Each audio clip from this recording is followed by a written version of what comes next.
Everyone, welcome back to my channel Shiksha competition Hindi साहित्य का इतिहास रिवीजन क्लास।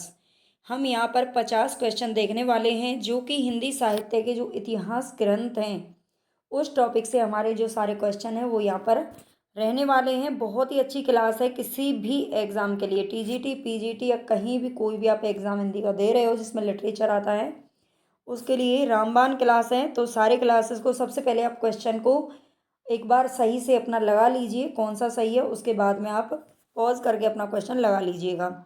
ठीक है, चलेंगे हम अपने फर्स्ट क्वेश्चन की तरफ। पहले आप पूरी वीडियो देख लेना, बाद में अगर आपको पसंद आए तो लाइक ज़रूर कर देना, चैनल को सब्सक्राइब कर लेना, क्योंकि हिंदी साहित्य की बहुत ही अच्छी तैयारी आपकी यहाँ से हो जाएगी किसी भी एग्ज़ाम के लिए। फर्स्ट क्वेश्चन है हमारे यहाँ पर, हिंदी शब्दानुशासन के लेखक कौन है? हिंदी शब्दानुशासन के लेखक कौन है? हेमचंद्र, कामता प्रसाद गुरु, धीरेन्द्र वर्मा या किशोरी दास वाजपेयी। अगर आपको इनके आंसर पता है तो आप पहले अपना आंसर लगा लीजिएगा, है ना, गैस कर लीजिएगा आपके मन में कि कौन सा इसका सही आंसर है। तो यहाँ पर हमारा राइट ऑप्शन हो जाएगा किशोरी दास वाजपेयी। ठीक है, हिंदी शब्दानुशासन के लेखक कौन है? किशोरी दास वाजपेयी हैं। और जबकि हिंदी व्याकरण की अगर बात करें तो ये कामता प्रसाद गुरु का ग्रंथ है।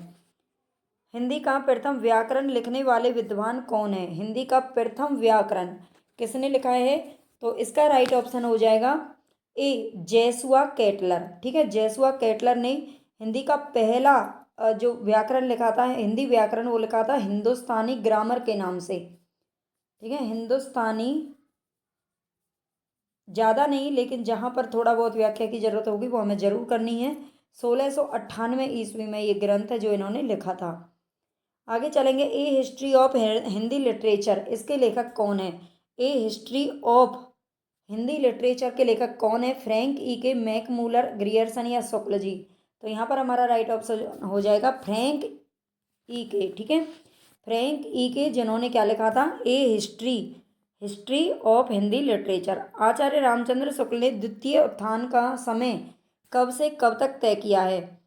तो द्वितीय उत्थान का समय इनसे आपसे पूछा गया है। द्वितीय उत्थान, इन्होंने 3 उत्थान माने थे आधुनिक काल के। प्रथम उत्थान कौन सा था? भारतेंदु काल। द्वितीय उत्थान द्विवेदी युग। और जो तृतीय उत्थान था वो था मतलब छायावाद का युग। ठीक है, और इन्होंने प्रथम उत्थान का जो समय है वो कब से कब तक माना है? तो 1893 से 1918 ईस्वी माना है। ठीक है, 1893 से 1918 ईस्वी। अगर संवत की बात करें तो संवत में, वैसे उन्होंने संवत में ही लिखा था, यहाँ पर ईस्वी दे रखा है। आचार्य रामचंद्र शुक्ल ने द्वितीय उत्थान कब कब से कब तक तय किया है? यहाँ पर द्वितीय उत्थान का पूछ रहा है, तो 1893 से 1918 ईस्वी। ठीक है, इसको याद रख लेना। यहाँ पर आगे आप देख सकते हो तीनों जो उत्थान इन्होंने माने हैं। प्रथम उत्थान का समय है 1868 से 1893 ईस्वी, और द्वितीय उत्थान का समय है 1893 से 1918 ईस्वी। तृतीय उत्थान यानी कि छायावाद का जो भी युग माना है वो माना है 1975 से अब तक, यानी कि 1918 ईस्वी से अब तक। 3 उत्थान इन्होंने आधुनिक काल के माने हैं। आगे चलेंगे, यद्यपि मैं खुद उर्दू का बहुत बड़ा पक्षपाती हूँ, लेकिन मेरे विचार में हिंदी को विभाषा या बोली कहना उचित नहीं है। ये किसका कथन है? यद्यपि मैं खुद उर्दू का, इनमें से कौन था जो पक्षपाती था, मतलब उर्दू के फेवर में कौन रहता था? तो ये है गारसा दत्त तासी जी। ठीक है, गारसा दत्त तासी जो कि एक मतलब फ्रांस के निवासी थे, फ्रांसीसी विद्वान थे, और इन्होंने हमारे हिंदी का सबसे पहला ग्रंथ लिखा था, हिंदी साहित्य का इतिहास, और वो लिखा था फ्रेंच भाषा में। ठीक है, आपको ये भी याद रखना है, ये फ्रेंच भाषा में उन्होंने लिखा था। आगे चलेंगे, आगे हमें और भी बहुत सारी चीज़ें जो मिल जाएंगी। पुरानी हिंदी ग्रंथ के लेखक कौन है? पुरानी हिंदी ग्रंथ के लेखक कौन है? तो ये हमारा राइट ऑप्शन हो जाएगा चंद्रधर शर्मा गुलेरी। ठीक है, चंद्रधर शर्मा गुलेरी ने पुरानी हिंदी नाम से एक ग्रंथ लिखा था। आगे चलेंगे, हिंदी साहित्य का दूसरा इतिहास ग्रंथ के लेखक कौन है? इनके जो एक एक कीवर्ड होते हैं उसको आप पकड़ लीजिए, क्योंकि आधा इतिहास, है ना, और नया इतिहास, दूसरा इतिहास, अधूरा इतिहास, बहुत सारे इस तरह से आपको सिर्फ एक एक अक्षर में आपको अंतर मिलेगा। ठीक है, एक एक वर्ड में, तो इसका जरूर याद रख लेना। दूसरा इतिहास किसने लिखा है? नामवर सिंह, दूधनाथ सिंह, सुमन राजे या फिर बच्चन सिंह। तो यहाँ पर हमारा राइट ऑप्शन हो जाएगा बच्चन सिंह। ठीक है, बच्चन सिंह ने क्या लिखा है? बच्चन सिंह ने दूसरा इतिहास लिखा है, ठीक है। हिंदी साहित्य का दूसरा इतिहास लिखा है बच्चन सिंह ने। और सुमन राजे की अगर बात करें तो इन्होंने लिखा था आधा इतिहास, हिंदी साहित्य का आधा इतिहास। आधा इतिहास ही लिख पाई है ना, बहुत सारा काम था घर का भी, ये लेडी है। और बच्चन सिंह ने लिखा था दूसरा इतिहास। आगे चलेंगे। डॉक्टर किशोरीलाल गुप्त ने इनमें से किस ग्रंथ का हिंदी अनुवाद हिंदी साहित्य का प्रथम इतिहास शीर्षक से किया है? डॉक्टर किशोरीलाल गुप्त ने, यहाँ पर चार इतिहास के नाम दे रखे हैं। इस्तवार द ला लिटरेच्यूर एंदोई ए हिंदुस्तानी, ये गारसा द तासी का ग्रंथ है। गारसा द तासी का ग्रंथ है। The modern vernacular literature of Hindustan, ये किसका है? तो ये ग्रियर्सन का ग्रंथ है। ये किसका है? ये ग्रियर्सन का है। अब हमारे लिए ये दोनों ही इंपॉर्टेंट है। वो कैसे? क्योंकि इस्तवार द ला लिटरेचर ये फ्रेंच भाषा में लिखा गया था और द मॉडर्न वर्नाक्यूलर ये इंग्लिश में लिखा गया था। हालांकि ये हैं किसके? हिंदी भाषा के हैं, है ना। अब इन दोनों को हिंदी में जो कन्वर्ट किया था, मतलब अनुवादित किया था, वो किसने किया था? हमें ये चीज़ भी बहुत अच्छे से याद रखनी है, क्योंकि आजकल का जो पैटर्न है ना वो इतना बदल चुका है कि सीधे सीधे क्वेश्चन नहीं पूछे जाते, उनके पीछे के बैकग्राउंड वाले जो क्वेश्चन होते हैं ना उनको पूछता है हमेशा। तो हिंदी अनुवाद अगर हम इसकी बात करें, द किसका पूछा है, मतलब किसने किया है? किशोरी लाल गुप्त जी ने किसका किया है? तो किशोरी लाल गुप्त जी की अगर बात करें तो इन्होंने किया है द इस्तवार इस्तवार द ला लिटरेच्यूर एंदोई ए हिंदुस्तानी, जो गारसदा तासी का ग्रंथ था। और इन्होंने किया था 1857 ईस्वी में, ठीक है।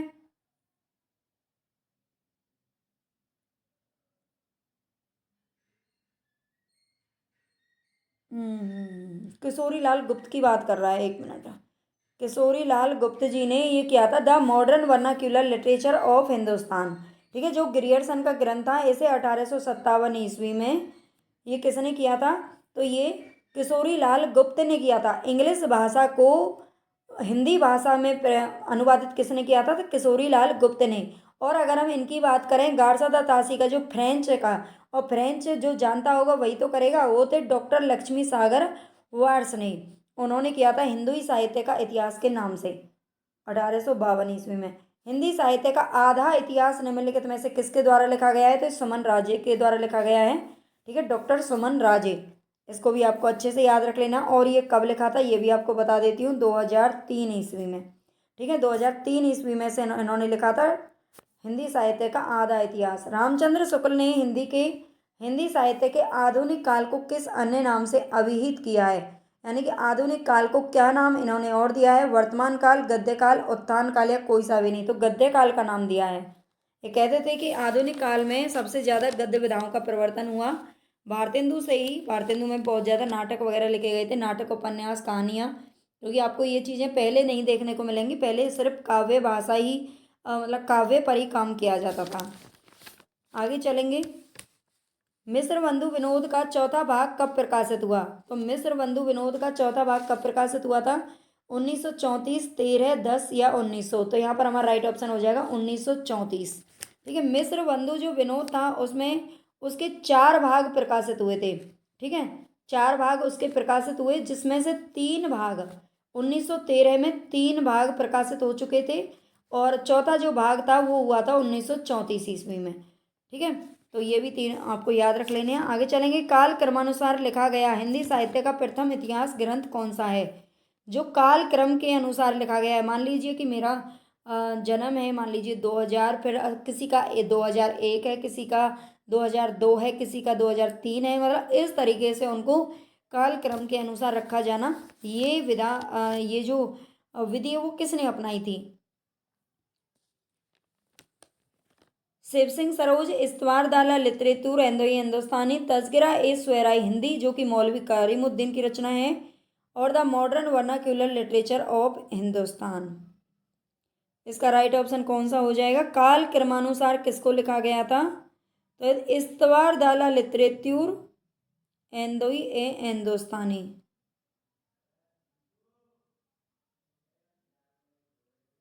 ठीक है। बी को लिखा गया था, काल क्रमानुसार इनको रखा गया था।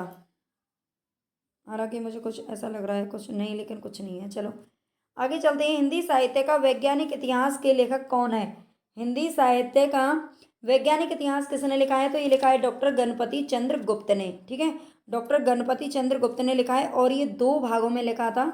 2 भाग थे इसके। 1965 ईस्वी में ये प्रकाशित हुआ था। ठीक है, 2 भागों में प्रकाशित हुआ 1965 ईस्वी में।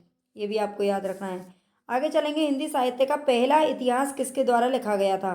पहला इतिहास, तो पहला इतिहास फ्रेंच भाषा में लिखा गया था गारसदा तासी के द्वारा। अधिकांश साहित्य इतिहास का कवि है। अधिकांश साहित्य इतिहास का कवि कौन है? कबीर, सूरदास, अरेपाद या विद्यापति? तो ये हैं, एक मिनट, इसमें कुछ कंफ्यूजन है। अधिकांश साहित्य इतिहासकारों के अनुसार, ठीक है, इतिहासकारों के अनुसार पहला कवि पूछ रहा है, प्रथम कवि कौन है? हिंदी के प्रथम कवि तो ये हैं सरहपाद। ठीक है, सरहपाद यानी कि जो सिद्ध साहित्य के प्रथम कवि भी माने जाते हैं और हिंदी के भी। हिंदी साहित्य के इतिहास लेखन की परंपरा का सूत्रपात किसने किया था? तो ये गारसदा तासी ने किया था। ये भी आपको याद रखना है। हिंदी साहित्य के इतिहास ग्रंथ, हिंदी साहित्य विमर्श के लेखक कौन है? हिंदी साहित्य विमर्श के लेखक कौन है? वियोगी हरि, सूर्यकांत शास्त्री, डॉक्टर हजारी प्रसाद द्विवेदी, पद्मलाल पुन्नालाल बख्शी। तो यहाँ पर हमारा राइट ऑप्शन हो जाएगा पद्मलाल पुन्नालाल बख्शी। इन्होंने हिंदी साहित्य विमर्श के नाम से क्या लिखा था? इतिहास ग्रंथ लिखा था। आगे चलेंगे। हिंदी नवरत्न के लेखक कौन है? तो ये है मिश्र बंधु। ठीक है, हिंदी नवरत्न नाम से किसने रचना की थी? तो ये मिश्र बंधुओं ने की थी। आगे चलेंगे। मिश्र बंधु यानी कि इसमें 3 बंधु है ना, 3 लोगों के नाम इसमें शामिल हैं। अब वो 3 लोग कौन कौन से हैं ये आपको बताना है। 3 नाम कौन कौन से हैं मिश्र बंधु विनोद के अंतर्गत जो आते हैं, तो आपको याद रख लेना है। कौन से हैं इसमें से? श्याम बिहारी, सुखदेव बिहारी और राम बिहारी। इसमें एक तो आते हैं गणेश बिहारी, जो कि तीनों में दे रखा है। ठीक है, गणेश बिहारी जरूर आएंगे। इसके अलावा श्याम बिहारी, जो कि दोनों में दे रखे हैं, है ना। और इसके अलावा कौन है? सुखदेव बिहारी। ठीक है, सुखदेव बिहारी मिश्र। तो गणेश, श्याम और सुखदेव, गणेश, श्याम, सुखदेव, ये तीनों आपको नाम याद रख लेने हैं। ये भी खूब पूछा जाता है क्वेश्चन। हिंदी साहित्य का इतिहास के आधुनिक गद्य साहित्य परंपरा का प्रवर्तन के अंतर्गत प्रथम उत्थान की कालावधि निर्धारित की गई है। यहाँ पर विक्रम संवत दे रखा है। अभी हमने पीछे जो देखा था वो था ईस्वी में। ठीक है, अगर ईस्वी में 57 प्लस कर दो तो विक्रम ही आ जाएगा। और विक्रम में मतलब जो विक्रम संवत होता है उसमें से आप 57 क्या कर दो, घटा दो। ठीक है, घटा दो तो क्या आ जाएगा? ईस्वी निकल के आ जाएगा। 1900 से 1950 विक्रमी, 1925 से 50, 25 से 75 या 1900 से 1925 विक्रमी तक। यहाँ पर आपके विक्रमी पूछा है। अगर आप वैसे अभी पीछे हम पढ़ के आए हैं तो उसके हिसाब से भी आप चाहें तो लगा सकते हो। 1868 से 1893 की इसकी अवधि मानी है। अगर हम बात करें ईस्वी में, 1893 ईस्वी। ठीक है, अब इसमें आप लगा सकते हो 1868 में, यानी कि संवत 1925 से 1950 ईस्वी तक। सही आरोही क्रम चुनना है, सही आरोही क्रम चुनना है इनमें से। प्रयोगवाद, जयावाद नहीं है, छायावाद है। नई कविता या प्रगतिवाद, तो इनमें से पहले कौन था? तो बिल्कुल इसका सी ऑप्शन सही हो जाएगा। पहले छायावाद, फिर प्रगतिवाद, प्रयोगवाद और फिर आया था नई कविता का दौर। साहित्य का इतिहास दर्शन किसके द्वारा लिखा गया है? साहित्य का इतिहास दर्शन, साहित्य के इतिहास का दर्शन कौन करेगा? जिसके क्या होंगे? लोचन यानी कि आंखें। ठीक है, यह है नलिन विलोचन शर्मा। नलिन विलोचन शर्मा उन्होंने लिखा था साहित्य का इतिहास दर्शन। रीतिकाल का समय क्या था? यहाँ पर रीतिकाल का क्वेश्चन दे रखा है। 1050 से 1375, 1700 से 1900 या फिर 1375 से 1700।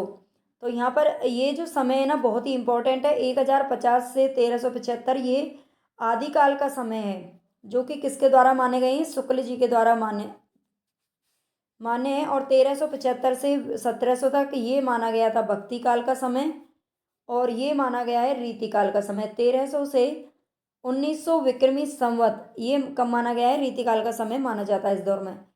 हिंदी के प्रारंभिक काल को वीर गाथा काल का नाम किसने दिया था? तो ये आचार्य रामचंद्र शुक्ल जी ने दिया था। ठीक है, आचार्य रामचंद्र शुक्ल जी ने प्रारंभिक काल को वीर गाथा काल नाम दिया है। पृथ्वीराज रासो के रचयिता का नाम बताना है आपको, चंद बरदाई। ठीक है, पृथ्वीराज रासो किसने लिखी थी? तो पृथ्वीराज रासो लिखी थी चंद बरदाई ने। और ये भी आपको याद रख लेना है, ये प्रथम महाकाव्य माना है। हालांकि इसको अप्रमाणिक मानते हैं शुक्ल जी, लेकिन उन्होंने फिर भी इसको प्रथम महाकाव्य का दर्जा दिया है और चंद बरदाई को प्रथम महाकवि का। आदिकाल को प्रारंभिक काल नाम किसने दिया है? डॉक्टर ग्रियर्सन, मिश्र बंधु, महावीर प्रसाद द्विवेदी या हजारी प्रसाद द्विवेदी। आदिकाल को प्रारंभिक काल नाम किसने दिया है? प्रारंभिक काल नाम दिया है तो ये दिया है मिश्र बंधुओं ने। ठीक है, मिश्र बंधुओं ने आदिकाल को प्रारंभिक काल नाम दिया है। आदिकाल को सारे काल हम एक बार देखेंगे। आदिकाल को बीज वपन काल नाम किसने दिया है? विश्वनाथ प्रसाद मिश्र, शुक्ल जी या आचार्य महावीर प्रसाद द्विवेदी। आचार्य महावीर प्रसाद द्विवेदी जो कि द्विवेदी युग के कवि थे, इन्हीं के नाम पर द्विवेदी युग का नामकरण किया गया था। ठीक है, इन्हीं के युग द्विवेदी युग जो नाम पड़ा है वो महावीर प्रसाद द्विवेदी के नाम पर ही पड़ा है। और इन्होंने आदिकाल को बीज वपन काल का है। बीज वपन का मतलब है बीज बोने का काल। रीतिकाल को अलंकृत काल नाम किसने दिया? रमा शंकर शुक्ल रसाल, विश्वनाथ मिश्र, मिश्र बंधु या फिर रामचंद्र शुक्ल। रीतिकाल की बात कर रहे हैं तो रीतिकाल को अलंकृत काल नाम दिया है विश्वनाथ प्रसाद मिश्र जी ने। आपको क्लास अगर अच्छी लग रही है, क्वेश्चन अच्छे लग रहे हैं तो प्लीज़ लाइक ज़रूर कर देना, चैनल को सब्सक्राइब कर लेना अगर नए हो तो, और शेयर ज़रूर कर देना अपने ज़्यादा से ज़्यादा दोस्तों के साथ में। आप शेयर करिए ताकि बहुत ही अच्छा कंटेंट मैं आपके लिए तैयार कर सकूं। हिंदी में हिंदी साहित्य का इतिहास सबसे पहले किसने लिखा था? अभी ये बात कर रहा है हिंदी की। हिंदी में, हिंदी भाषा में हिंदी साहित्य का इतिहास ग्रंथ किसने लिखा था? ग्रियर्सन, शिव सिंह सेंगर, गारजादा तासी या रामचंद्र शुक्ल। तो ये लिखा था शिव सिंह सेंगर। अभी हम ऊपर पढ़ के आए हैं, इन्होंने फ्रेंच भाषा में लिखा था और इन्होंने अंग्रेजी भाषा में लिखा था। ठीक है, रामचंद्र शुक्ल जी ने लिखा था लेकिन बहुत बाद में लिखा था। सबसे पहले लिखा था शिव सिंह सेंगर ने, शिव सिंह सरोज के नाम से 1883 ईस्वी में। हिंदी साहित्य के इतिहास लेखकों का काल क्रमानुसार सही क्रम बताना है। हजारी प्रसाद द्विवेदी, मिश्र बंधु, रामचंद्र शुक्ल या राम कुमार वर्मा। तो यहाँ पर हमारा राइट ऑप्शन कौन सा हो जाएगा ये बताना है। तो सबसे पहले तो देखो मिश्र बंधु आएंगे, क्योंकि मिश्र बंधु बहुत पुराने टाइम में थे। इनका जीवन काल भी नहीं पता है, अलग अलग काल था इनका, है ना, मिश्र बंधु। और रामचंद्र शुक्ल का अगर हम जन्म की बात करें रामचंद्र शुक्ल की, तो 1884 ईस्वी में हुआ था। राम कुमार वर्मा पैदा हुए थे 1905 ईस्वी। और हजारी प्रसाद द्विवेदी पैदा हुए थे 1907 ईस्वी। ठीक है, तो ये इनका जीवन काल है, जन्म काल है। मिश्र बंधु सबसे पहले इनमें आएंगे। पुरानी हिंदी नामकरण किसने किया है? हजारी प्रसाद द्विवेदी, शुक्ल, इंसाल्लाह खान या चंद्रधर शर्मा गुलेरी ने किया है पुरानी हिंदी का नामकरण। हिंदी साहित्य के आरंभिक काल को सिद्ध सामंत काल किसने कहा है? हिंदी साहित्य का आरंभिक काल यानी कि आदि काल, वो इनके नामकरण खूब पूछे जाते हैं।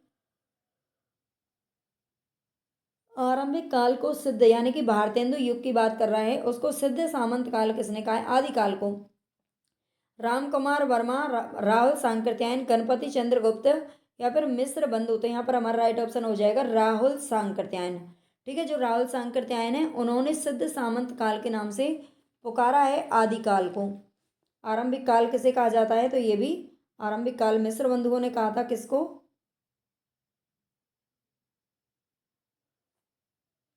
आगे चलेंगे, इनके नाम और नामकरण करता जरूर देखेंगे। यहाँ पर सिद्ध सामंत काल नाम दिया था राहुल सांकृत्यायन ने। ठीक है, संधि एवं चारण काल राम कुमार वर्मा। आरंभिक या उन्मेष काल दिया था मिश्र बंधुओं ने। प्रारंभिक काल गणपति चंद्र गुप्त। ठीक है, प्रारंभिक काल नाम किसने दिया था? गणपति चंद्र गुप्त। इनका समय भी आपको याद रखना है। ये जो समय दिया हुआ है ये किसका है? तो ये आदिकाल का समय इन लोगों के द्वारा बताया गया है।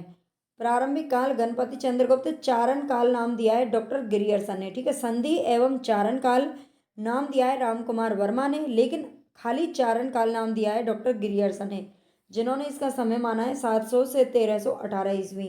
बीजवपन काल दिया है, नाम किसने दिया है, तो महावीर प्रसाद द्विवेदी। आदिकाल दिया है हजारी प्रसाद द्विवेदी। 1000 ईस्वी से 1400 ईस्वी तक का इसका समय माना है। आधार काल नाम दिया है सुमन राजे ने, जिन्होंने आधा इतिहास लिखा था। वीर काल नाम दिया है विश्वनाथ प्रसाद मिश्र ने।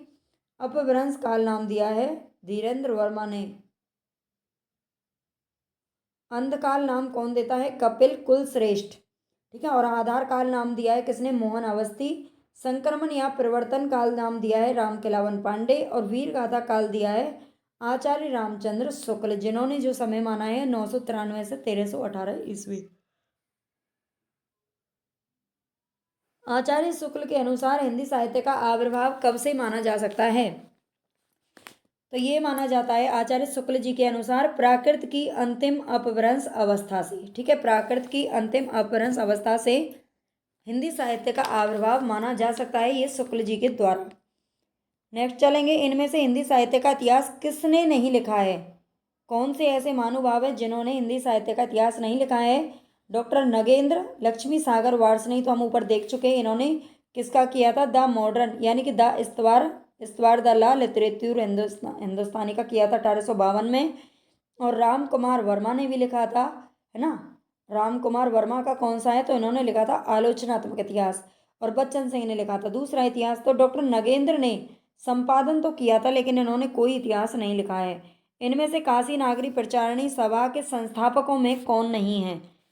काशी नागरी प्रचारणी सभा का आपको याद रखना है 1893 ईस्वी में इसकी स्थापना हुई थी, है ना। और उसके संस्थापकों में से कौन कौन से नहीं है। बाबू श्याम सुंदर दास, ठाकुर शिव कुमार सिंह या रामचंद्र शुक्ल। तो इसमें जो नाम है वो किसका नहीं आता है, तो ये रामचंद्र शुक्ल जी का नाम नहीं आता है। ठीक है, रामचंद्र शुक्ल जी इसके संस्थापकों में नहीं थे, बल्कि बाबू श्याम सुंदर दास, ठाकुर शिव कुमार सिंह और रामनारायण मिश्र, ये तीनों इसमें शामिल थे। यहाँ पे तीनों के नाम भी आप देख सकते हो, दे रखे हैं। नेक्स्ट क्वेश्चन है हमारे यहाँ पर, साहित्य जन समूह के हृदय का विकास है, ये परिभाषा किसकी है। साहित्य जन समूह के हृदय का विकास है, ये परिभाषा याद रखनी है, क्योंकि ऐसी मिलती जुलती महावीर प्रसाद द्विवेदी और शुक्ल जी की भी क्या है, परिभाषा है, उनको उनसे थोड़ा इसको अलग रखना है। तो साहित्य जो है वो जन समूह के हृदय का विकास है, ये बात किसने कही है, बाल कृष्ण भट्ट ने। जो कृष्ण होते हैं ना, वही हमारे हृदय में झांक करके देख सकते हैं। भाषा काव्य संग्रह किसकी कृति है, महेश दत्त शुक्ल, रामचंद्र शुक्ल, देवीदत्त शुक्ल या श्याम बिहारी मिश्र। भाषा काव्य संग्रह ये किसकी कृति है, तो ये है महेश दत्त शुक्ल के द्वारा लिखा गया है भाषा काव्य संग्रह, जो कि 1873 ईस्वी में 1873 ईस्वी में से लिखा गया था। ये साहित्य का इतिहास है। ये भी हिंदी साहित्य का अतीत के लेखक कौन है, अतीत किसका है ना, विश्वनाथ प्रसाद मिश्र। हिंदी साहित्य का जो अतीत है वो लिखा है विश्वनाथ प्रसाद मिश्र ने, पूरे विश्व में घूम घूम कर। जन्म काल की दृष्टि से निम्नलिखित कवियों का सही अनुक्रम बताना है, जगनिक, खुसरो, श्रीधर या चंद बरदाई। तो इनका आपको अगर जन्म काल पता होगा तभी आप इस टाइप के क्वेश्चन है जो कर पाओगे, और बहुत पूछे जाने लग गए हैं वैसे क्वेश्चन। तो निम्नलिखित कवियों का सही क्रम बताइए, चंद, जगनिक, खुसरो, श्रीधर या चंद बरदाई। तो हम नीचे देख लेते हैं, नीचे जगह है। श्रीधर की अगर बात करें तो ये इनका समय तो नहीं पता, लेकिन 14वीं शताब्दी इनका समय दे रखा है। अगर हम बात करें खुसरो की, तो खुसरो का जो जन्म है वो बताया जाता है 1253 ईस्वी में इनका जन्म हुआ था। और चंद बरदाई की बात करें तो 1168 में इनका जन्म हुआ था और 1192 में इनकी मृत्यु हो गई थी। जगनिक जगनिक का 1173 ईस्वी में जन्म हुआ था। ठीक है, तो ये जन्म काल आप लगा लीजिएगा। सबसे पहले 1168 है, यानी कि चंद बरदाई सबसे पहले आएंगे। सी ऑप्शन हमारा राइट हो जाएगा। ठीक है, फिर उसके बाद जगनिक, और फिर खुसरो, और फिर श्रीधर सबसे लास्ट में।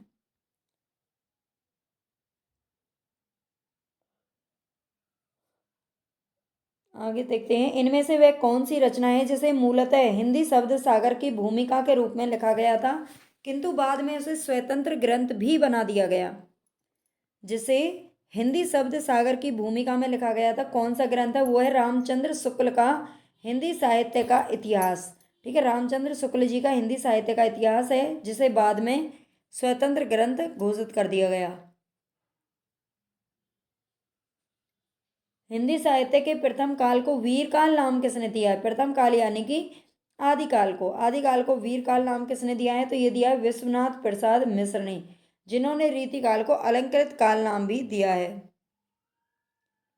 आचार्य रामचंद्र शुक्ल द्वारा रचित हिंदी साहित्य का इतिहास का प्रकाशन वर्ष बताना है। हिंदी साहित्य का इतिहास है जो शुक्ल जी का, उसका प्रकाशन वर्ष कितना है? तो 1929 ईस्वी। ठीक है, 17, 18, 19 मत पढ़िए। 1929 ईस्वी में इनका ये जो ग्रंथ है वो प्रकाशित हुआ था। अमीर खुसरो का पूरा नाम बताना है। अमीर खुसरो का पूरा नाम क्या है? अब्दुल रईस खुसरो, है ना, अब्दुल, तो यहाँ पर हमारा राइट ऑप्शन हो जाएगा अबुल हसन यमीनुद्दीन खुसरो। ठीक है, अबुल हसन यमीनुद्दीन खुसरो अमीर खुसरो का पूरा नाम है, इसको भी याद रखना। हिंदी भाषा का उद्गम और विकास, इसके लेखक कौन है?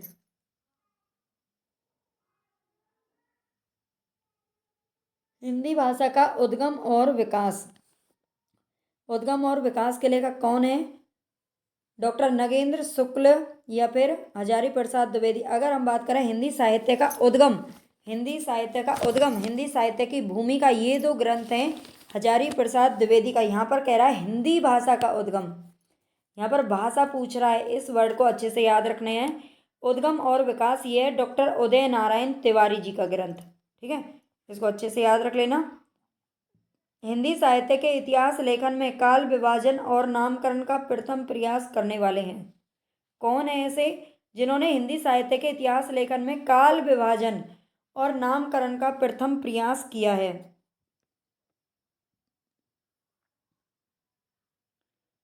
बताइए कौन सा आंसर है जो यहाँ पर हमारा सही हो जाएगा?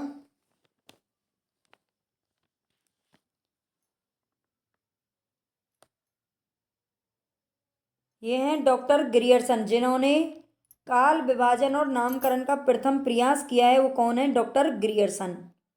आगे चलेंगे। आचार्य रामचंद्र शुक्ल ने शब्द सागर में लिखित किस शीर्षक लेख को परिवर्तित तथा परिमार्जित कर हिंदी साहित्य का इतिहास लिख दिया?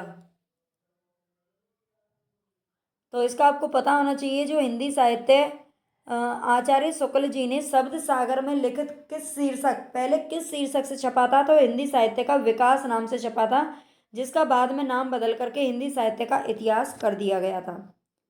पुरानी हिंदी पुस्तक के लेखक कौन है? तो ये हैं चंद्रधर शर्मा गुलेरी। साहित्य के इतिहास के संदर्भ में निम्नलिखित कथन किसका है? साहित्य के इतिहास में बताना है प्रत्येक देश का साहित्य, देखो प्रत्येक देश का साहित्य वहाँ की जनता की चित्तवृत्ति का संचित प्रतिबिंब होता है। तब यह निश्चित है कि जनता की चित्तवृत्ति के परिवर्तन के साथ साथ साहित्य के स्वरूप में भी परिवर्तन होता चला जाता है। तो ये कथन किसका है? शुक्ल जी, राम कुमार वर्मा, आचार्य हजारी प्रसाद द्विवेदी या बच्चन सिंह? ये जो कथन है वो किसका है? तो आचार्य रामचंद्र शुक्ल जी का है। आप उनकी अगर किताब पढ़ेंगे तो वहाँ पर आपको शुरू के पेज में ही मिल जाएगा। आदिकाल में हिंदी गद्य के उद्भव काल में संस्कृत निष्ठ हिंदी का पक्ष किसने लिया था? हिंदी गद्य के उद्भव काल में संस्कृत निष्ठ हिंदी का पक्ष किसने लिया? शिव प्रसाद तारेंद्र, डॉक्टर ईश्वर चंद्र विद्यासागर, गंगा प्रसाद शुक्ल या राजा लक्ष्मण सिंह? तो यहाँ पर हमारा राइट ऑप्शन हो जाएगा राजा लक्ष्मण सिंह। ठीक है, राजा लक्ष्मण सिंह। आगे चलेंगे। सन 1800 ईस्वी में फोर्ट विलियम कॉलेज की स्थापना किसने की थी? ये पूछ रहा है कि स्थापना किसने की थी। तो भाई वो ही तो करेगा जो उस टाइम का गवर्नर होगा, और वो है वेलेजली। ठीक है, वेलेजली ने इसकी स्थापना की थी। और जो जॉन गिलक्रास्ट थे वो थे इसके प्राचार्य यानी कि प्रिंसिपल थे प्रथम। ठीक है, लल्लूलाल और सदल मिश्र, ये दोनों के दोनों ही उसके आंसर थे। तो बस आज हमारे 50 क्वेश्चन कंप्लीट हो गए, और अब हम आगे की क्लास की तैयारी करेंगे। आप भी अच्छे से इस क्लास से जुड़िए, डेली देखिए, पूरी क्लासेस देखा करो, है ना, ताकि आपको पूरा फ़ायदा मिले और मुझे भी उसका फ़ायदा मिले। और अच्छे से अपनी तैयारी को आप इस तरह से कर सकते हो। सब्सक्राइब लाइक मत करना भूलना।